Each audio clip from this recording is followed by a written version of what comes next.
Teaching exams में, तब तक आपको ये पढ़ना पड़ेगा। और ये करंट फेवरेट टॉपिक है, मतलब आजकल सबसे ज्यादा क्वेश्चंस पूछे जा रहे हैं, या मैं कहूँ कि बहुत ज्यादा क्वेश्चंस पूछे जा रहे हैं, स्पेशली इन सीटेट अगर आप देखते हैं या जो भी नए एग्जाम्स अभी हो रहे हैं, ऐसा कोई एग्जाम नहीं है जहाँ पे इसको स्किप कर दिया जा रहा हो। नेशनल एजुकेशन पॉलिसी, नई नीति कह सकते हैं आप इसको, या राष्ट्रीय शिक्षा नीति कह सकते हैं। विनोद देख लेंगे शायरी, तुम इधर आ जाओ भाई, ठीक है। तो ये क्या है, चेयरपर्सन है, यहाँ आप फोटो भी देख रहे हैं, चेयरपर्सन है इस कमेटी, इस रिपोर्ट के जो न्यू एजुकेशन पॉलिसी की बात हो रही है, ठीक है, अध्यक्षता में इनकी ये बनाई गई है। इतनी बात क्लियर है, कोई दिक्कत परेशानी, दर्द समस्या, कहीं कोई रोग यहां तक तो नहीं होगा, समझते हैं चीजें।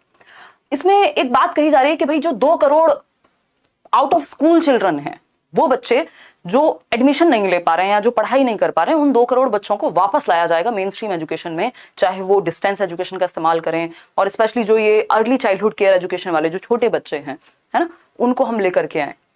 तो 2 करोड़ बच्चों को स्कूल में या उनको उनकी शिक्षा दी जाएगी, चाहे वो डिस्टेंस एजुकेशन का प्रयोग करें हम, चाहे उनको लेकर के स्कूल में आए हम, what ever the way it is, but हमको 2 करोड़ बच्चों को लेकर के आना है स्कूल के अंदर मेन स्ट्रीम एजुकेशन में, और उनको शिक्षा देनी है। और बहुत ही क्रिटिकल कहा गया है वो जो एज है आपकी, जो आंगनवाड़ी जिसको हम कह रहे थे, या यूकेजी नर्सरी, ये सब जो क्लासेस होती हैं आपकी 6 साल से पहले तक की उम्र, क्योंकि वो बच्चे के विकास के लिए, उसके दिमाग के लिए, आप बॉर्नवीटा के ऐड में सुनते भी आए होंगे कि बच्चे का 90% जो मस्तिष्क का विकास है वो 5 साल की उम्र तक हो जाता है, तो वो उसके विकास के लिए बहुत जरूरी टाइम है। तो उस पर भी इस एजुकेशन पॉलिसी ने फोकस किया है, किस पे, अर्ली चाइल्डहुड कह लीजिए आप, अर्ली चाइल्डहुड भी कह सकते हैं हम उसको, 2 से 6 वर्ष कह लीजिए, या फिर जो 6 वर्ष तक का जो समय है उस पर 3 से 6 वर्ष स्पेशली बहुत फोकस किया है।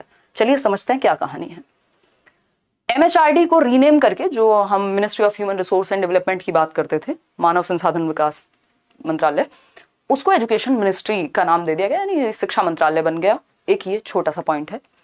जो मेन इसमें चेंज है, आज तक हम जो पढ़ते आ रहे हैं, अभी तक मैंने और आपने जो एजुकेशन ली है, वो है 10+2 का सिस्टम, यानी 10वीं क्लास, 1 से 10वीं और 11वीं 12वीं, ये हुआ 10+2, सेकेंडरी और सीनियर सेकेंडरी हम इसको कहते हैं।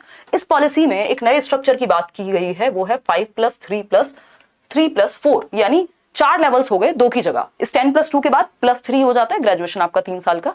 तो हम अभी स्कूल लेवल तक की ही बात कर रहे हैं इस सेशन में। तो 10+2 सिस्टम को रिप्लेस कर देंगे किसमें, 5+3+3+4। और इस न्यू एजुकेशन पॉलिसी में ये साफ साफ कहा गया है कि भैया नौकरी वोकरी ले लो, जिन्होंने 2 साल का बीएड या डीएलएड वगैरह किया हुआ है, 2030 तक सबको वाइप आउट कर देंगे। बीएड जो है वो 4 साल की टीचिंग ट्रेनिंग से कम में काम चलेगा नहीं, आप टीचर नहीं बन पाएंगे अगर आपने 4 साल की एजुकेशन नहीं ली होगी 2030 तक। तो उससे पहले अपनी नौकरी निपटा लो, मतलब निपटाओ मत, एटलीस्ट पहुंच जाओ जहां जहां पहुंचना है। तो 5+3+3+4 ये है नया फॉर्मेट, ये दिमाग में सेट हो जाएगा। अभी लग रहा होगा कि यार ये बार बार देख तो बहुत बार लिया, दिमाग में सेट नहीं हो रहा, उसको भी समझेंगे। मैंने बहुत शॉर्टकट्स भी निकाले हैं, मतलब निमोनिक्स जैसा कि हम यूज करते ही हैं, ठीक है जी। अगर हम बात करते हैं FPMS से, याद रख सकते हो आप इसको, जिसको foundational stage, preparatory stage, middle stage और सेकेंडरी स्टेज की अगर हम बात कर रहे हैं, ठीक। टीचर एजुकेशन पे विशेष ध्यान दिया गया है कि भैया जो लोग प्रॉपरली ट्रेंड नहीं है, प्रोफेशनल्स नहीं है, या ऐसे टीचर एजुकेशनल इंस्टीट्यूट्स भी, टीचर ट्रेनिंग इंस्टीट्यूट्स भी जो लायक नहीं है, उनको भी हम सबक सिखाएं अगर वो सही से नहीं काम करते हैं। इवन टीचर्स का प्रमोशन भी जो है वो उनकी मेरिट पे बेस्ड होगा, कि वो कितना बेहतर कर पा रहे हैं काम, उन चीजों पे बेस्ड होगा। ऐसा नहीं है कि एक बार नौकरी मिल गई फिर आप ऐसे आराम से लेट गए सोफे पे या स्वेटर बुन लिया स्कूल में जाकर के, वो नहीं हो पाएगा। लैंग्वेज यानी भाषा की अगर हम बात करें, भाषा पे भी इन्होंने बहुत सारी बात की है, मल्टीलिंगुअलिज्म पे बात की है, बहुत सारी बातें पहले भी हो चुकी थी, है ना, जो NCF में हम देखते हैं या पुरानी पॉलिसीज में हम देखते हैं, कोठारी आयोग में हम देखते हैं 3 लैंग्वेज फॉर्मूला, वो सबको भी इंक्लूड किया हुआ है, बट और अच्छी बातें की हैं। इंक्लूसिविटी, समावेशन, SEDGs को इन्होंने एस्टेब्लिश करने की बात कही है। ये क्या कहानी है, इनको अभी समझेंगे। ये आपको फॉर्म्स याद रखनी है, ये याद हो जाएंगी क्योंकि इनसे क्वेश्चन सीधे सीधे देखने को मिलेंगे। पुराना जो सिस्टम था, प्रीवियस सिस्टम, वो क्या था, प्रीवियस सिस्टम था 10+2 का, 10 साल यानी 10वीं, 1 से 10वीं कक्षा तक, और 2 साल 11वीं 12वीं, ये था प्रीवियस। न्यू की अगर हम बात कर रहे हैं, न्यू स्ट्रक्चर की अगर हम बात कर रहे हैं, दिस इज 5+3+3+4, ठीक है जी, कोई दिक्कत परेशानी। अब ये क्या है कहानी, अगर हम बात करते हैं FPMS, ये याद रखने का तरीका है, ये निमोनिक है, एक शॉर्ट फॉर्म है। फाउंडेशनल स्टेज होगी 5 साल की, यानी बच्चे का जो एजुकेशन है, जो उसकी आंगनवाड़ी है 3 साल तक हम उसको वहां पे समझाएं, फिर फर्स्ट और सेकंड कराएं, ठीक। मतलब कि जो हम कक्षा 1 से बात कर रहे थे, यहां बात हो गई आपकी वो नर्सरी वर्सरी पहले, अर्ली चाइल्डहुड केयर एजुकेशन को भी इन्होंने शामिल कर लिया है, इसलिए शुरू के 5 साल बन गए। 1 से 10 तक की बात नहीं हो रही है अभी, पहली कक्षा से पहले के 3 साल भी पढ़ाना है, उस पर भी फोकस करना है, उसको भी मेन स्ट्रीम करना है। क्यों? क्योंकि अभी जो शुरुआत में मैंने बात कही, बॉर्नविटा के एड का एग्जाम्पल दिया कि भाई बच्चे का जो मस्तिष्क का विकास है, जो उसका बहुत हद तक विकास है, वो लगभग 5 साल 6 साल तक की उम्र में हो जाता है, और आप 6 साल में पहली कक्षा में बच्चे को लेके जाएंगे तो उससे पहले का कौन ध्यान रखेगा। तो इसलिए इन्होंने कहा कि ये शुरुआत के जो 5 साल हैं ये भी जरूरी है, इसमें बच्चे का जो फाउंडेशनल पीरियड है उसको मजबूत करना है। ठीक, फिर आएगा 3 साल की एजुकेशन, फिर 3 साल और फिर 4 साल। ठीक है, कक्षा 8 से 12 तक, उस पर अभी हम आएंगे, लेकिन हमें इतना ध्यान रखना है कि 5 + 3 + 3 + 4। ठीक है, 534 याद रख लो, सिंपल, अगर कुछ और नहीं दिमाग में आ रहा है अभी तो, अगर रट्टे ही लगाने हैं तो थोड़ा अच्छे से लगाइए। ठीक है, 534 क्या है? 534 कुछ नहीं है, 5 + 3, इसमें 3 और जोड़ लेना, एक 2 बार 3 आएगा। ठीक, 534 से याद रह जाएगा। 5 + 3 + 3 + 4, ये है आपका नया सिस्टम एजुकेशन का, जिसमें यहां पे हम सिर्फ 12 साल तक की बात कर रहे थे, 12 इयर्स तक की बात कर रहे थे। यहां पे हम 5 और 3 8 और 3 11 और 4 15 साल की बात कर रहे हैं। क्यों? क्योंकि हम बच्चे का आप शुरुआत से ध्यान रख रहे हैं, ताकि जो उसका फाउंडेशनल पीरियड है वो खराब ना हो। 15 साल तक अब हम यहां पे फोकस करेंगे बच्चे पे, कक्षा 1 से 12 तक नहीं, उससे पहले शुरू कर देंगे। तो ये बेसिक सी बात हो गई। 534 ये इसका शॉर्टकट हो सकता है, और इनकी सबकी नाम जो है याद रखने के लिए अभी हम आगे भी चर्चा करेंगे। 30 तक चीजें बहुत हद तक बदल जाएंगी एजुकेशन में, या टीचर जो लोग बन रहे हैं उनके लिए भी 2030 तक बहुत सारी चीजें बदल जाएंगी, और 2025 तक इन्होंने कई चीजें इंप्लीमेंट करने की बात की है, जैसे नया एनसीएफ बनाने की बात की है, नया एनसीटी के लिए जो टीचर एजुकेशन के लिए जो एनसीएफटी होता है उसकी बात की है, अर्ली चाइल्डहुड केयर एजुकेशन के लिए एक नया एनसीएफ तैयार करने की बात की है। बहुत सारी चीजें जो उन्होंने डिस्कस की हैं, और टेक्नोलॉजी का भरपूर इस्तेमाल होगा। अब आप टेक्नोलॉजी से बच नहीं सकते कि हमें तो ऑनलाइन पढ़ना समझ ही नहीं आता, पेपर भी ऑनलाइन हो रहे हैं, सीख भी आप ऑनलाइन रहे हैं, डिस्कशन भी आप ऑनलाइन कर रहे हैं, जैसा कि आप कर भी रहे हैं कॉमेंट्स में, है ना। चलिए समझते हैं। तो हम टेक्नोलॉजी से भाग नहीं सकते। अभी जैसा कि हमारे प्राइम मिनिस्टर भी कह रहे थे कल परसों 15 अगस्त को कि इनोवेशन का युग है, तो वो इनोवेशन या टेक्नोलॉजी को हम यहाँ इग्नोर नहीं कर सकते। अगर एक शब्द में न्यू एजुकेशन पॉलिसी को समझना हो तो हम कहेंगे बच्चे का होलिस्टिक डेवलपमेंट। जो बात सीसीई भी कर रहा था, यानी सीसीई क्या? सतत एवं व्यापक मूल्यांकन, continuous and comprehensive evaluation. NCF भी कह रहा है कहीं ना कहीं, सारी पॉलिसीज आज तक कहती आ रही हैं 1968, 64, 66 सब में, चाहे वो कोठारी आयोग, जितनी भी बार जो भी चेंज हुआ है, अच्छी अच्छी बातें हो रही थी। तो कुल मिलाकर के होलिस्टिक डेवलपमेंट, होलिस्टिक बोले तो होल मतलब वो वाला होल, WHO वाला, सर्वांगीण विकास। सर्वांगीण विकास कैसे होगा? सिर्फ पेन पेपर, सिर्फ दिमाग का विकास करके नहीं। विकास के 4 पक्ष हैं जो हम जनरली पढ़ते हैं डेवलपमेंट में। चीजें जोड़ना भी सीखना है हमें, रट्टे नहीं लगाने। फिजिकल यानी शारीरिक विकास बच्चे का, संज्ञानात्मक विकास यानी उसके दिमाग का, सोशल यानी हम समाज में रहते हैं तो हमें 4 बातें करनी है, एक दूसरे को कोऑपरेट करना, टीम वर्क, ये सब भी आना चाहिए। और इमोशनल डेवलपमेंट कि बच्चा अपने इमोशंस के प्रति कितना अवेयर है, कितना बेहतर तरीके से उनको मैनेज करना जानता है, कितना बेहतर तरीके से उनको कंट्रोल करना जानता है, कितना बेहतर तरीके से उनको डायरेक्शन देना जानता है। तो कुल मिलाकर के हम बच्चे के सर्वांगीण विकास की बात कर रहे हैं, है ना, यानी कि लगभग सभी एस्पेक्ट्स में डेवलपमेंट। होलिस्टिक मतलब इन ऑल एस्पेक्ट्स, सभी पक्षों में विकास बेहतर तरीके से हो पाए बच्चे का। भाई शिक्षा का मतलब ये थोड़ी हमें डिग्री दिला करके और नौकरी दिला देनी है सिर्फ, ये तो हम बिल्कुल सबसे तुच्छ स्तर की बात हम करते हैं, क्योंकि अब जो भी हमारी हिस्ट्री रही है कि हम सिक्योरिटी चेज कर रहे हैं, व्हाटएवर इट इज। तो सभी पक्षों में विकास, चाहे वो बच्चे का शरीर हो यानी फिजिकल डेवलपमेंट, शारीरिक विकास हो, उसका संज्ञान यानी उसकी बुद्धि, उसकी डिसीजन मेकिंग हो, उसका सामाजिक विकास हो, या उसका इमोशनल डेवलपमेंट हो। तो विकास के सभी पहलू जो हैं वो साथ में मिलकर के होलिस्टिक यानी सर्वांगीण विकास की बात हो। ऐसा एक शब्द में अगर आप नेशनल एजुकेशन पॉलिसी को समझना चाहते हैं तो हम कहेंगे कि बच्चे का विकास सभी पक्षों में।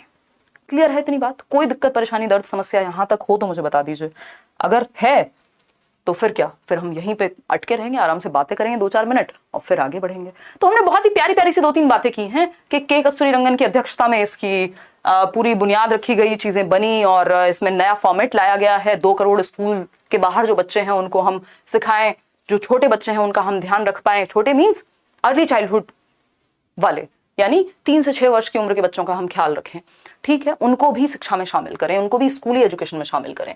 अब आप ये डायग्राम्स हमारे यहाँ से शुरू होते हैं, कई सारे डायग्राम हैं जो आपके दिमाग में चीजें बिठाने में आसानी करेंगे। और ये जो पीडीएफ है आपको करियरविल ऐप के नोट सेक्शन में सभी के लिए फ्री होगा, है ना। वैसे डेमो लेक्चर के रूप में भी है और यूट्यूब पे भी जो लोग है ही नहीं करियर विल पे या जाना भी नहीं चाहते हैं, तो उस केस में टेलीग्राम पे भी हम अपलोड करा देंगे, कोई दिक्कत वाली बात नहीं है। ठीक है, ऐसी कभी पार्शियलिटी कुछ हुई नहीं है। देखिए अगर हम बात करें, बट बहुत ही प्यारा सा ऐप है, आप जाकर के चेक कर सकते हैं। देखिए अगर हम बात करते हैं, हाँ FPMS, बिल्कुल बिल्कुल, अगर हम बात करें करिकुलर एंड पेडागोजिकल स्ट्रक्चर में क्या ट्रांसफॉर्मेशन हुआ है, तो ये एग्जिस्टिंग एकेडमिक स्ट्रक्चर है। इंग्लिश को देख के डरना नहीं है, सारी बातें हिंदी में ही होंगी।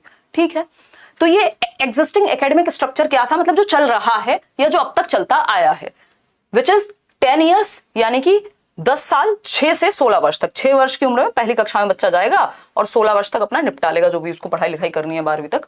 ठीक, और फिर अगर मतलब 10वीं तक, फिर उसके बाद 2 साल हैं आपके 16 से 18 वर्ष, किसके, 11वीं 12वीं के। तो हम कहेंगे ये नीचे वाला गायब था। ठीक है, आप आंगनवाड़ी में भेज रहे हो बट उतना वो सीरियस नहीं है, उसको स्कूल एजुकेशन में उस हद तक हम शामिल नहीं कर रहे, तो ये ब्लैंक था। इस ब्लैंक को भर दिया है अब नए सिस्टम ने। ठीक है, तो ये 10 साल की एजुकेशन, 6 से 16 वर्ष, यानी 6 वर्ष में बच्चा पहली कक्षा में जाएगा, फिर साथ में दूसरी में, फिर 16 तक जाते जाते वो 10वीं कक्षा में पहुंच जाएगा। 2 साल की जो ये एजुकेशन है 11-12 की, 16 से 18 वर्ष। 10+2 का सिंपल सिस्टम है, कोई इसमें बहुत बड़ा रॉकेट साइंस नहीं है, +2। ठीक, ये है एग्जिस्टिंग सिस्टम, कोई दिक्कत नहीं है। ये जो न्यू एकेडमिक स्ट्रक्चर है जिसकी अभी हम बात कर रहे थे 5+3+3+4 की, तो हम कह सकते हैं कि ये 5 साल हैं शुरुआत के, ये 5 साल हैं। इनको अगर हम ब्रेक करके देखें तो इन्होंने कहा है कि शुरू के जो 3 साल है वो आंगनवाड़ी या फिर बाल वाटिका टाइप होने चाहिए। 3 से 6 वर्ष की उम्र में बच्चा अपना आंगनवाड़ी में पढ़े या थोड़ा सा अपना खेले कूदे, अपने सेंसेस को वो और बेहतर बनाए, है ना। और कक्षा 1-2 में जाकर के हम उसकी थोड़ा लैंग्वेज वगैरह पे पकड़ पे फोकस करें कि थोड़ा बहुत वो भाषा सीख पाए। ठीक, 6 से 8 वर्ष की उम्र में। तो ये शुरुआत के 5 साल हो गए, जिसको हम फाउंडेशनल स्टेज कह रहे हैं, यानी multi level play activity based learning, यानी शुरू के 5 साल में खेल कूद में ही वो सीख जाए, इस तरह से हम सिखाएं। ठीक, फिर आते हैं 3 साल, 5+3 वाला जो है। कोई बात नहीं, अगर नहीं भी दिख रहा हो दूर से तो काम चला लेना, अभी आगे आएंगे। तो 3 साल जो है ये कक्षा 3 से 5 वर्ष का समय है।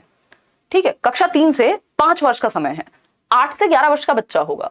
ये जो 3 से 5 वर्ष का समय है, इस पे बहुत ज्यादा इन्होंने जोर दिया है कि बच्चे के अंदर बेसिक न्यूमरेसी स्किल्स आ चुकी हों, यानी वो बेसिक थोड़ी बहुत संख्या को जान पाए, थोड़ी बहुत भाषा को जान पाए, बेसिक न्यूमरेसी उसमें आ जाए। ठीक, तो खेले कूदे, activity based interactive classroom learning हो। फिर हम आते हैं और बचे हुए 3 साल जो ऊपर वाले हैं, क्लास 6 to 8। ठीक है, 11 से 14 वर्ष, मिडिल स्टेज जिसको कह रहे हैं। यहाँ पे एक्सपीरियंशियल लर्निंग, मैथमेटिक्स, आर्ट्स, इन सब चीजों पे फोकस होना चाहिए। फिर सेकेंडरी स्टेज आती है जिसको हम मल्टी डिसिप्लिनरी यानी बहुत सारे डिसिप्लिन्स को, बहुत सारे सब्जेक्ट्स को आपस में जोड़ करके सिखाएं। कोई रिजिड सेपरेशन ना हो कि हम साइंस अलग पढ़ा रहे हैं, मैथ्स अलग, आर्ट्स अलग पढ़ा रहे हैं, कॉमर्स अलग पढ़ा रहे हैं। रिजिड सेपरेशन नहीं होगा स्ट्रीम्स के बीच में। बच्चे का मन करेगा, पूल ऑफ सब्जेक्ट्स हैं, आपका मन किया सब्जेक्ट का कॉम्बिनेशन है, आपका मन किया आप चलो कॉमर्स के साथ साथ मान लीजिए बिजनेस स्टडीज है, अकाउंटेंसी है, आपका मन कर रहा है उसके साथ आप फिजिक्स भी पढ़ेंगे, तो इस तरह का भी प्रावधान होगा कि बच्चा अपनी पसंद के सब्जेक्ट चूज करके पढ़ सके। ऐसा नहीं है कि मान लीजिए मुझे मैथ्स पढ़ना है तो उसके लिए अब मुझे या तो साइंस ही लेनी पड़ेगी, है ना, वो वाला सिस्टम नहीं होना चाहिए। क्लियर है बात। तो ये क्या है, FPMS, फाउंडेशनल स्टेज, जिसमें आप एक्टिविटी कराएंगे। ये शुरुआत के 5 साल है, यानी शुरुआत के 5 साल मतलब 3 साल। 3 साल तक तो आप घर पे रखिए बच्चे को, 3 साल से आप उसको आंगनवाड़ी में भेज रहे हैं या फिर प्लेवे में भेज रहे हैं, और वहां पे जाकर के वो 3 से जो उम्र है आपकी 6 वर्ष तक की, वहां पे यानी शुरुआत के 3 साल उसके फाउंडेशन के हैं। फिर उसके बाद के भी जो 2 साल है वो भी फाउंडेशन में ही काउंट हो रहे हैं, लेकिन वो फर्स्ट और सेकंड क्लास में बेसिक एक्टिविटीज सीख जाएगा। ठीक, ये एक बार आप खुद भी रीडिंग देंगे और इस पे हम अभी और भी चर्चा करेंगे। क्लियर है बात। तो न्यू एकेडमिक स्ट्रक्चर कहता है FPMS, यानी शुरुआत के जो 5 साल हैं ये फाउंडेशनल, फिर प्रेपरेटरी, मिडिल स्कूल। और ये मिडिल स्कूल वही है जो 6th क्लास से ही आपका जो बच्चा है वो इंटर्नशिप्स करने लगे, कोडिंग वगैरह सीखने लगे, या फिर अगर हम बात कर रहे हैं तो वोकेशनल एजुकेशन, कि किसी को ड्राइंग, पेंटिंग, म्यूजिक, योगा, इन सब में भी इंटरेस्ट है तो बच्चा वो भी तो एक्सप्लोर करे। ऐसा ना हो डिग्री हमारे हाथ में PhD की आ गई और फॉर्म भर रहे हैं हम अभी भी स्कूल में पियोन बनने का, वो स्थिति नहीं होनी चाहिए, है ना। थोड़े कटु वाक्य हैं बट ऐसा होता है, या हम देख रहे हैं अपने आसपास, तो वो चीज ना हो, बच्चा स्किल्ड हो, है ना। तो वो एक चीज हुई। फिर जो ये 9th to 12th का टाइम है, यहाँ पे फ्लेक्सिबिलिटी होनी चाहिए, बच्चे की critical thinking, 21st century skills की बात कर रहे हैं, 21वीं शताब्दी के कौशल बच्चे में हो।